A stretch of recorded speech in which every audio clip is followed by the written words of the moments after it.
enter, we got Java version and JVac version. Both of them are working. So now we're ready to download and install Eclipse. So let's go back to Google and type in Eclipse here and hit enter.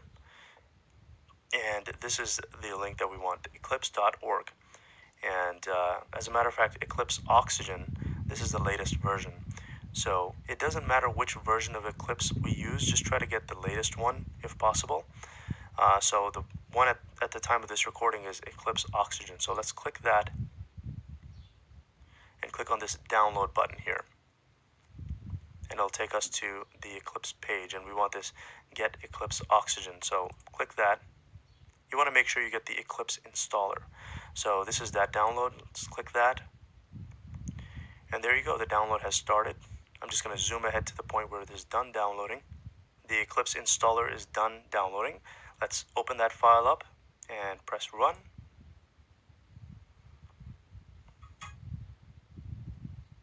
And now we need to choose which version of Eclipse we want. I'm just going to use the first option, Eclipse for Java developers, and click that button. And it's asking us the installation folder. I'm going to leave it as default. So it's going into my home directory, which is users / owner in the C drive. And then there's going to be a folder called Eclipse. And inside of that folder is where we're going to download Java Oxygen. Okay, so just click on install. Accept the license agreement. And now it's installing. Once the installation is complete, there's a launch button, but I'm not going to click that just yet. I'm going to click on this Open in System Explorer. Click that button, and this is that icon that we're going to click on to run Eclipse. Notice where it's located. It's in users / owner / Eclipse, and then there's Java Oxygen folder, and then there's Eclipse. So let's double click it. When Eclipse launches, it asks us to choose a workspace. This is where all of our code that we write, the Java code, this is where it's going to go. So it chooses a default directory, users / owner / Eclipse workspace. I'm going to leave that as default and click on launch. Right, and after a few moments, this should open up Eclipse. Now, just a quick note, I'm zooming ahead in this video. Whenever there's any kind of loading, I try to skip over that so that this video is not too long. You may have to wait when you launch Eclipse or when you're downloading things, okay? So this is the Eclipse welcome screen. I'm going to close this welcome screen by clicking that X, and I'm going to create a new project. Right-click into this Package Explorer and go to New Java Project. And I'm going to name this project, we'll just call it Java 8 Project. And I'm going to choose this option right here, Use Default JRE section. Click on that and go to Configure JREs. Click that button and notice that it has selected the JRE that is installed in our location. So in program files in the Java folder, the JRE. This is where Java 8 is installed. So I'm going to leave that as is. Click on Apply and Close and just hit Finish. And this is our project folder. Okay, if you expand it by clicking on this arrow, notice it has some things in there. This is the Java library, the JRE version 8. And if we want to create a Java file, we just right-click in this source folder and go to New and click on Class. And I'll go over all of these details, the specifics of what it is to create a Java project and what is a class.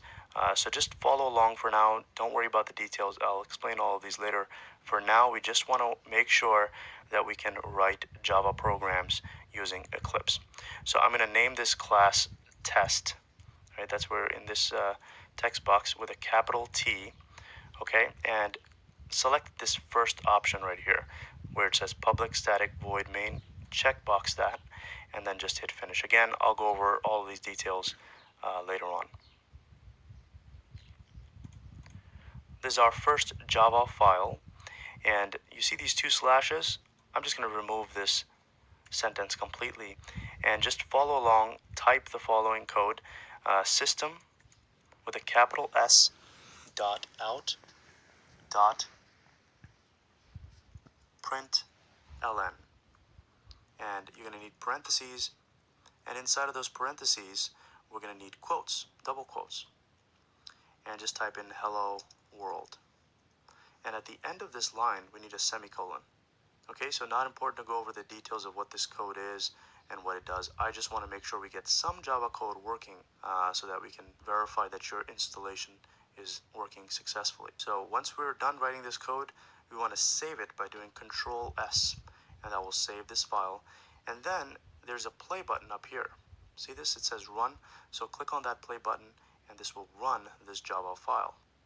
And there we go. It's done running, and notice down here something was printed out.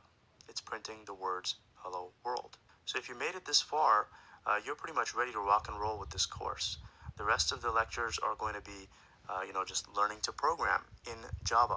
Now up to this point, we've got Java 8 on this machine. And like I said before, the differences between Java 8 and 9 will be discussed much later towards the end of the course, because those differences require you to have an understanding of Java.